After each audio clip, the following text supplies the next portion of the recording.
सभी को नमस्कार, मेरा नाम अभिषेक है और आप देख रहे हैं साइंस की क्लास जो सभी कॉम्पिटिटिव एग्ज़ाम के लिए इम्पोर्टेंट है, चाहे आप एसएससी का एग्ज़ाम दे रहे हो या फिर रेलवे का एग्ज़ाम दे रहे हो या फिर स्टेट पीसीएस दे रहे हो। जहाँ पर भी साइंस पूछा जाता है, ये सेशन आपके लिए काफ़ी इम्पोर्टेंट है। चलिए शुरू करते हैं अपने आज के पहले क्वेश्चंस के साथ, जहाँ पर आपसे पूछा गया है कि इनमें से कौन-सा डिवाइस नहीं नॉट लिखा हुआ है। अगर आप इसको ध्यान से देखेंगे तो बोला है कि use of electric current carrying conductor, यानी कि ये करंट कैरिंग कंडक्टर का इस्तेमाल नहीं करता है।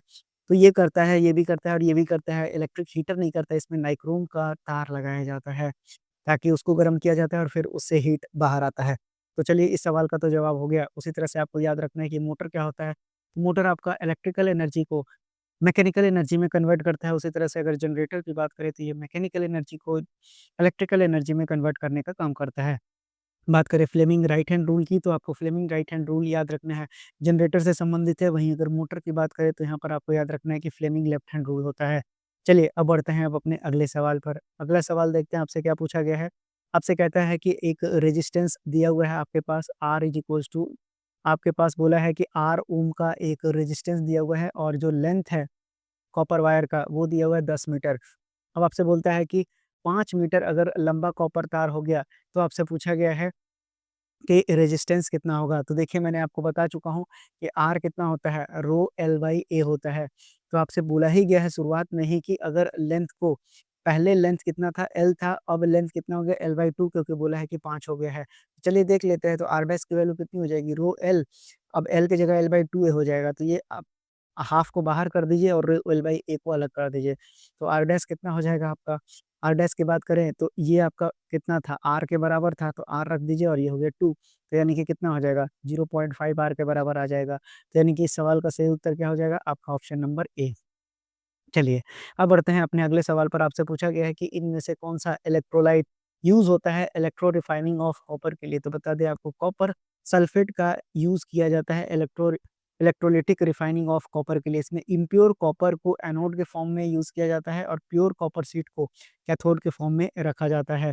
जब इलेक्ट्रिक करंट इसमें पास करते हैं, तो इलेक्ट्रोलिटिक सॉल्यूशन में, तो कॉपर आयन्स जो एनोड से होता है वो डिसॉल्व हो जाता है सॉल्यूशन पे और डिपॉज़िट हो जाता है कैथोड पे जाकर। तो आपको याद रखना है, ये जो प्रक्रिया है इससे हम हाई प्यूरिटी कॉपर को निकालते हैं इम्प्योर कॉपर से, ये भी आप याद कर सकते हैं इसमें। चलिए बढ़ते हैं अब अपने अगले सवाल पर। आपसे पूछा गया है कि इनकरेक्ट स्टेटमेंट इनमें से कौन-सा दिया हुआ है? तो देखिए आपको यहाँ option number C incorrect statement है। बोलता है कि strength of force of attraction between the particles of the matter is constant irrespective of the kind king, ये किंग नहीं होगा, ये काइंड ऑफ मैटर की बात की जा रही है। देखिए जो strength of force of attraction होता है, 2 पार्टिकल्स जो मैटर के होते हैं, उनमें वैरी करता है एक से लेके दूसरे तक में। ये कांस्टेंट नहीं होता है, ये क्या करता है, ये आपको वैरी करता है, इस बात को याद रखना है। बाकी जो बोला गया है ये बिल्कुल सही है, क्योंकि मैंने आपको समझा ही दिया, और ये भी सही जवाब है और ये भी बिल्कुल सही जवाब है। गलत जवाब कौन-सा है, ऑप्शन नंबर सी।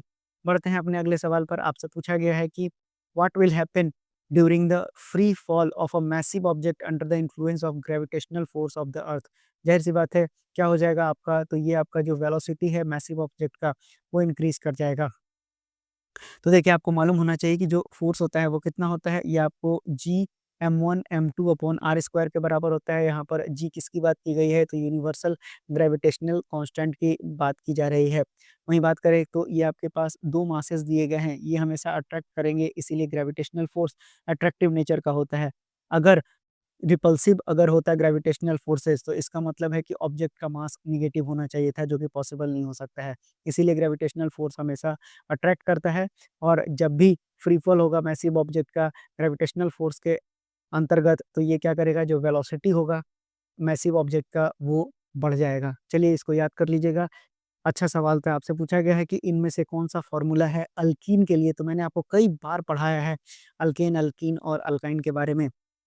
तो देखिए हाइड्रोकार्बन कंपाउंड जो होता है, यानी कि आप इसको ऑर्गेनिक कंपाउंड के भी नाम से जानते हैं। अब अगर बता दें तो ये 2 तरह से होता है, एक होता है सैचुरेटेड और दूसरे को कहा जाता है अनसैचुरेटेड। बता दें कि यहाँ पर जितने भी कंपाउंड बनते हैं कार्बन के, ये आपको कैसे होते हैं, तो यहाँ पर नॉन मेटल का रिएक्शन नॉन मेटल के साथ होता है, जिसको कि हम कौन-सा बॉन्ड बोलते हैं, तो इसे हम बोलते हैं कोवैलेंट बॉन्ड। ये मैंने सब पढ़ा रखा है। उसी तरह से अगर मेटल का रिएक्शन नॉन मेटल के साथ होता है, तो इसको हम बोलते हैं आयोनिक बॉन्ड बोलते हैं, जैसे सोडियम क्लोरीन के साथ रिएक्ट करेगा तब। अब बात करें कि अल्केन अनसैचुरेटेड और सैचुरेटेड क्या होता है, तो बता दें कि आपको सैचुरेटेड में सिर्फ़ सिंगल बॉन्ड आता है और अनसैचुरेटेड में डबल बॉन्ड और ट्रिपल बॉन्ड की बात की जाती है। यानी जितने भी कंपाउंड अल्केन होंगे, वो सैचुरेटेड हो जाएँगे और अगर बात करें अल्कीन और साथ ही साथ अल्काइन की, तो ये आपका क्या हो जाएगा, ये आपका अनसैचुरेटेड हो जाएगा। उसी तरह से अगर हम फ़ॉर्मूला की बात करें तो यहाँ पर 3 फ़ॉर्मूला लिख देता हूँ मैं। एक अल्केन का, दूसरा अल्कीन का और तीसरा आपको अल्काइन का नाम याद रख लेना है। अब अगर अल्केन की बात करें तो ये होता है CnH2n प्लस 2 के बराबर ये होता है CnH2n और यहाँ पर ये होता है आपका CnH2n और ये होता है -2। अब देख लीजिए आपसे अल्कीन का फ़ॉर्मूला पूछा गया है CnH2n कहाँ दिख रहा है CnH2n ऑप्शन नंबर डी इस सवाल का बिल्कुल सही हो जाएगा। चलिए बढ़ते हैं अगले सवाल पर। आपसे कहा गया है कि इनमें से इनकरेक्ट पेयर कौन-सा है? तो देखिए primary consumer second trophic level बिल्कुल सही है, ऑटोट्रॉप्स फर्स्ट ट्रॉपिक लेवल ये भी बिल्कुल सही है, small carnivorous third trophic level ये भी बिल्कुल सही है। बैक्टीरिया फोर्थ ट्रॉपिक लेवल ये गलत हो गया यानी यही इस सवाल का बिल्कुल सही उत्तर हो जाएगा। बता दें आपको कि बैक्टीरिया जो होते हैं आपको डिकम्पोज़र्स का काम करते हैं, ठीक है? तो डिकम्पोज़र्स अगर ये होते हैं, तो डिपेंड करता है इकोसिस्टम पर कि ये किस तरह से इनको क्लासिफ़ाई किया जाएगा, लेकिन इनको प्राइमरी, सेकेंडरी और टर्शियरी कंज़्यूमर में नहीं रखा जाता है। आपको याद रखना है ये 4th ट्रॉपिक लेवल में नहीं आते हैं। चलिए बढ़ते हैं हम अपने अगले सवाल पर। अगला सवाल आपसे कहा गया है कि अगर किसी ऑब्जेक्ट को 20 सेंटीमीटर की दूरी पर रखा गया है कनकेव मिरर के केस में, तो देखिए आपको याद रखना है कनकेव मिरर का जो रिफ्लेक्टिंग सरफेस होता है वो अंदर से होता है। तो अगर u डिस्टेंस दिया हुआ है यानी u की वैल्यू कितनी दी हुई है आपके पास 20 सेंटीमीटर दिया हुआ है। तो बोलता है कि एक रियल इमेज का फॉर्मेशन होता है। रियल इमेज हमेशा कैसा बनता है आपको रियल इमेज आपको बोला है कि फॉर्मेशन हो रहा है कहाँ पर? तो सेंटर ऑफ कर्वेचर पे बन रहा है। अगर मान लेते हैं ये सी है, तो अगर ये ऑब्जेक्ट है, तो ये भी आपका उसका इमेज बनेगा। ये ऑब्जेक्ट है और ये इसका क्या हो गया? इमेज बन गया। तो बता दें आपको कि अगर सेंटर ऑफ कर्वेचर पे अगर कोई भी ऑब्जेक्ट रखा होता है, तो उसका जो इमेज बनता है, वो भी कहाँ बनता है? सेंटर ऑफ कर्वेचर पे ही बनता है। लाइट रे टकराया, यहाँ से फोकस से पास हो गया, ठीक है? आपको ये बात याद कर लेना है और उसी तरह से आपको एक और याद रखना है कि अगर यहाँ पोल से गिरेगा तो ये भी टकरा के यहाँ पर आएगा और यहाँ टकराते हुए ये दोनों पॉइंट पर मिलेगा, तो यहाँ पर सेंटर ऑफ कर्वेचर पे ही बनेगा। अब ये हाइट ऑफ ऑब्जेक्ट है, ये आपका हाइट ऑफ इमेज हो गया। आपसे यहाँ पूछा है मैग्नीफिकेशन कितना होगा, तो बता दें आपको मैग्नीफिकेशन अगर सेम हाइट ऑफ ऑब्जेक्ट है, ये -1 के बराबर बनेगा। क्यों बनेगा? मैंने पहले भी पढ़ा रखा है आपको कि मान लेते हैं अगर ये 1 है और ये 1 है, तो जो प्रिंसिपल एक्सिस होता है ऊपर जो साइज़ लेते हैं वो पॉज़िटिव लेते हैं और अगर नीचे बना है तो नेगेटिव लेते हैं। तो अगर सेम साइज़ का बन रहा है तो एक +1 होगा और दूसरा -1 होगा तो ये निकल के कितना 1 आ जाएगा -1 आपको याद कर लेना है। ऑप्शन नंबर बी इस सवाल का बिल्कुल सही उत्तर हो जाएगा। चलिए, बढ़ते हैं हम अपने अगले सवाल पर जहाँ पर आपसे पूछा गया है कि होमोजीनियस मिक्सचर का एग्ज़ाम्पल नहीं है। होमोजीनियस मिक्सचर का मतलब क्या होता है? एक ऐसा मिक्सचर जहाँ पर सेम यूनिफ़ॉर्म अपीयरेंस और कंपोज़िशन होता है। अब बात करें कि जैसे अगर हम सॉल्ट लेते हैं और इसको पानी में ड डाल देते हैं, उसी तरह से शुगर को पानी में डिज़ोल्व करते हैं, कॉपर सल्फेट पाउडर को वाटर में डालते हैं, ये सारे के सारे होमोजीनियस मिक्सचर के अंतर्गत आते हैं। लेकिन आप पानी को डालेंगे, पानी में तेल को डालेंगे तो वो ऊपर तैरने लगेगा यानी ऑयल इन वाटर इस सवाल का बिल्कुल सही उत्तर हो जाएगा। चलिए, बढ़ते हैं अगले सवाल पर। अगला सवाल आपसे पूछा गया है कि इनमें से किसका जो फ़ॉर्मेशन होता है वो एक्शन ऑफ क्लोरीन के द्वारा होता है ड्राई स्लैग्ड लाइम पर। तो आपको बता दें कि इस सवाल का उत्तर क्या हो जाएगा? मैंने इसको पढ़ा रखा है बहुत डिटेल में। तो ये हो गया आपका ब्लीचिंग पाउडर। ब्लीचिंग पाउडर होता क्या है? तो कैल्शियम ऑक्सीक्लोराइड इसको कहा जाता है। उसी तरह से अब इसका फ़ॉर्म कैसे होता है, तो जब भी आपका कैल्शियम जो हाइड्रॉक्साइड होता है, जब क्लोरीन के साथ रिएक्ट करता है तो ये निर्माण करता है किसका? ये निर्माण करता है कैल्शियम ऑक्सीक्लोराइड और साथ ही साथ पानी का निर्माण करता है ये। ब्लीचिंग पाउडर का यूज़ कहाँ करते हैं? तो ये एज़ अ डिसइन्फेक्टेंट यूज़ किया जाता है। ड्रिंकिंग वाटर जहाँ पर प्लांट होता है, वहीं पर इसका यूज़ किया जाता है। घरों में भी यूज़ कर सकते हैं, कोई ज़रूरी नहीं है। उसी तरह से आपको याद रखना है कैल्शियम ऑक्साइड का फ़ॉर्मूला आपसे पूछा जाता है। और आपको ये भी बता दें, आप ध्यान में रखिएगा कि जो कैल्शियम ऑक्साइड होता है, इसको केवल और केवल लाइम के नाम से जाना जाता है और अगर लाइमस्टोन की बात की जाएगी, ये आपका कैल्शियम कार्बोनेट हो जाएगा, ठीक है? अब या तो इसको लाइम बोल लीजिए या फिर इसको क्विक लाइम बोल लीजिए, दोनों सही है। लेकिन आपसे पूछा जाएगा कैल्शियम कार्बोनेट का नाम, तो ये आप लिख सकते हैं। कैल्शियम कार्बोनेट को क्या कहा जाता है? लाइमस्टोन कहा जाता है। उसी तरह से आपसे एक और सवाल पूछ सकता है कि कैल्शियम जो हाइड्रॉक्साइड होता है, इसको क्या कहा जाता है? तो इसको आपको स्लैग्ड लाइम कहा जाता है। ये सवाल कई बार आपको कन्फ्यूज़ करता है, आपको एग्ज़ाम में आपको दिक्कत कर सकता है, इसलिए इसको याद कर लीजिएगा, अच्छा सवाल है। बढ़ते हैं अगले सवाल पर, आपसे पूछा गया है कि जो वर्क डन मोटर के द्वारा होता है, पर यूनिट टाइम उसको क्या कहते हैं? तो पावर क्या होता है आपका? वर्क डन अपॉन टाइम या फिर एनर्जी अपॉन टाइम कहलाता है, यानी कि ऑप्शन नंबर ए इस सवाल का बिल्कुल सही उत्तर हो जाएगा। पावर का यूनिट क्या होता है? वाट होता है। Power is said to be 1 watt if 1 joule of a work is done in 1 second, यानी जूल पर सेकंड वाट का यूनिट होता है। आपसे पूछा जा सकता है कि 1 हॉर्स पावर में कितना वाट होता है? तो ये भी आपको याद कर लेना है, 746 वाट के बराबर ये होता है। चलिए बढ़ते हैं अगले सवाल पर। अगला सवाल आपसे पूछा गया है कि fruit and seed have a high concentration of which of the following plant hormone? तो ये आपको याद कर लेना है कि हाई कंसंट्रेशन किसमें होता है? तो ये आपको साइटोकाइनिन में होता है। साइटोकाइनिन जो होता है एक प्लांट हार्मोन होता है जो प्रमोट करता है सेल डिवीजन, और जो प्लांट रूट में ग्रोथ आता है और उसके सूट में, इसके लिए ये रिस्पॉन्सिबल होता है। इस बात को याद कर लीजिएगा। उसी तरह से आपसे पूछा जा सकता है ऑक्सिन के बारे में भी कई बार सवाल पूछा गया है। ये भी प्लांट हार्मोन होता है। जो किसके लिए रिस्पॉन्सिबल होता है? तो सेल के इलॉन्गेशन के लिए ये आपको रिस्पॉन्सिबल होता है, और कहाँ पर पर्टिकुलरली? तो स्टेम में या फिर रूट की बात की जाएगी तब। उसी तरह से आपको एब्सिसिक एसिड पर कई बार सवाल बनता है, ये भी आपको प्लांट हार्मोन ही है, जो कि किसके लिए यूज़ होता है? तो ये प्लांट के स्ट्रेस रिस्पॉन्स मैनेजमेंट में यूज़ करता है। कैसे? तो ये जो है स्टोमाटा को क्लोज़ कर देता है जिस समय पानी की कमी होती है, और उसी तरह से ये सीड डोरमेंसी में भी अपना रोल प्ले करता है।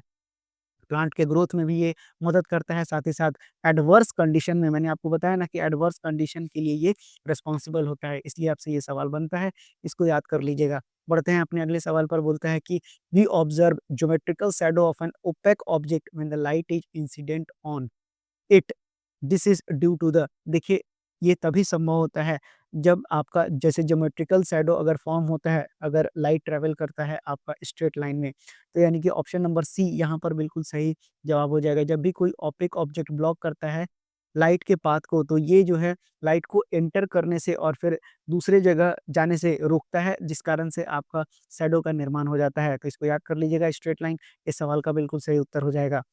आपसे क्या पूछा गया है? आपसे पूछा गया है कि इनमें से कौन-सा इनकरेक्ट है? तो male germs are produced by the pollen grains, मैंने पढ़ा रखा है, बिल्कुल सही है ये। उसी तरह से फर्टिलाइजेशन गिव्स अस जाइपोड, ये भी सही है। मेल गैमीट और फीमेल गैमीट को मिला के फर्टिलाइजेशन बनता है।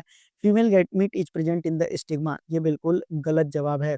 Female gametes are actually located in the ovule, ये बात संभाल के रखिएगा, याद करके रखिएगा। ऑप्शन नंबर बी इस सवाल का बिल्कुल सही उत्तर हो जाएगा। चलिए पढ़ते हैं अपने अगले सवाल पर। अगला सवाल आपसे पूछा है कि जब भी हम ट्रैवल करते हैं बस में, we tend to move forward when the bus is stop suddenly, बिल्कुल ये किस वजह से होता है? ये आपको मालूम होना चाहिए, मैंने इनर्शिया बहुत आपको डिटेल में पढ़ाया है, इनर्शिया ऑफ बॉडी के चलते होता है। अब आपसे अगला सवाल आपसे पूछा गया है कि आपको करेक्ट बैलेंस इक्वेशन यहाँ पर कौन-सा दिख रहा है? तो मैं आपको बता देता हूँ डायरेक्टली, यहाँ पर एल्युमिनियम 2 ठो है, यहाँ पर भी 2 ठो है। सल्फेट यहाँ पर 3 ठो है। उसी तरह से आपको याद रखना है कि सल्फेट यहाँ कितना दिख रहा है? तो यहाँ 3 सल्फर दिख रहा है। उसी तरह से ऑक्सीजन 12 गो है, तो यहाँ पर चढ़ती है 12 ऑक्सीजन दिख रहा है। क्लोरीन कितना है? तो क्लोरीन 3 दूना 6 है, यहाँ पर भी 3 दूना 6 है, ठीक है? तो यानी ऑप्शन नंबर डी बिल्कुल सही उत्तर हो जाएगा।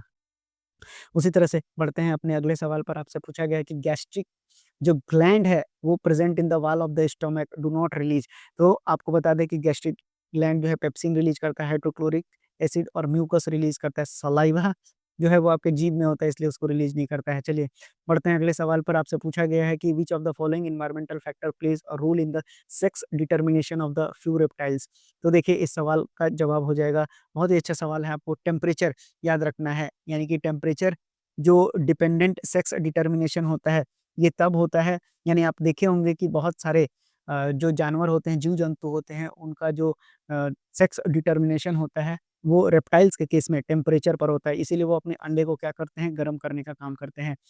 चलिए बढ़ते हैं अब अपने अगले सवाल पर। अगला सवाल आपसे क्या पूछा गया है? आपसे पूछा गया है कि which of the following option represent the sub atomic particle found in the Thomson model of an atom, तो बता दें आपको कि केवल यहाँ इलेक्ट्रॉन पाया जाता है। थॉम्सन मॉडल, जिसको कि प्लम पुडिंग मॉडल के नाम से भी जाना जाता है, ये भी कई बार आपसे सवाल पूछा गया है। प्लम पुडिंग मॉडल किससे संबंधित है? तो ये आपका थॉम्सन मॉडल ऑफ एटम से संबंधित है। अब बढ़ते हैं अपने अगले सवाल पर। अगला सवाल आपसे कहा गया है कि जो डिवीजन होता है लेबर का वो कहाँ पर अकर होता है? तो ये आपको यूनिसेलुलर और मल्टीसेलुलर ऑर्गेनिज्म दोनों जगह पर होता है।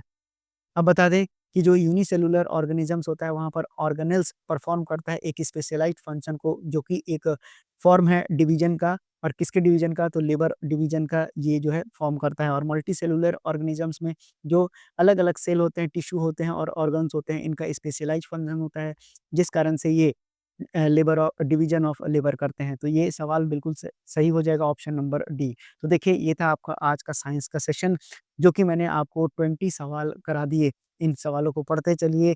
हर आपका ट्यूसडे अल्टरनेट साइंस की क्लास होती है, इनको भी देखते चलिए। निश्चित रूप से आपको एग्ज़ाम में सफलता मिलेगी। हँसते रहिए, मस्त मस्त रहिए, पढ़ते रहिए और लेक्चर को देखते रहिए, ताकि आप एग्ज़ाम क्रैक कर सकें। मिलते हैं अगली क्लास में, तब तक के लिए धन्यवाद।